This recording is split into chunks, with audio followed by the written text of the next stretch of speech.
อปเตอร์กับช่องอยากรู้ต้องลองวันนี้เราจะมาทำเมนูชื่อว่าอะไรอะแม่เมนูมีชื่ออันนั้นนะปังแฮมชีสปังแฮมชีส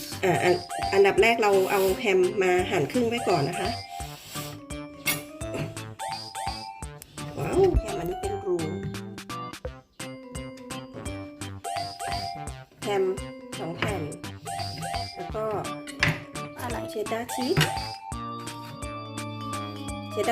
ส2 แผ่น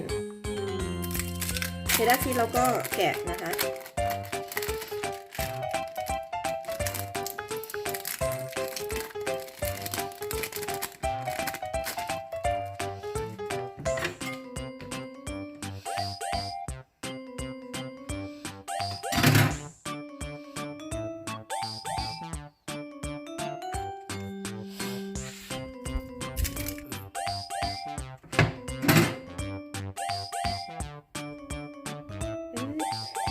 ต่อไปก็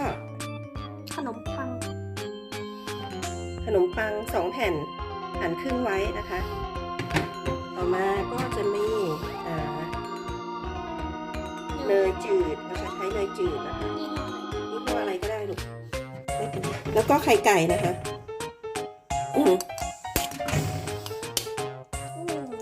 ตีแรงเกิน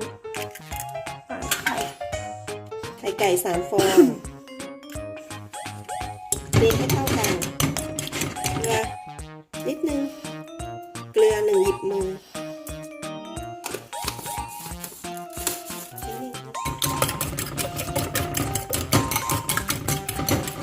ลงเสร็จปุ๊บ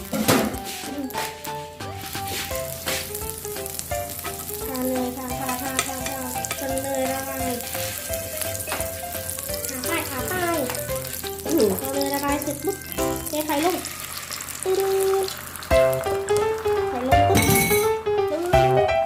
ปุ๊บเสร็จกลับด้านปุ๊บเสร็จกลับด้านกลับด้านเลย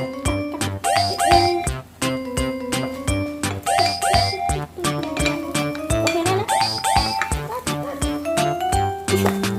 ปล่อยไข่มันเดียวต้องแผ่ออกก่อนแผ่ออกก่อนแล้วก็ต้องเอามัน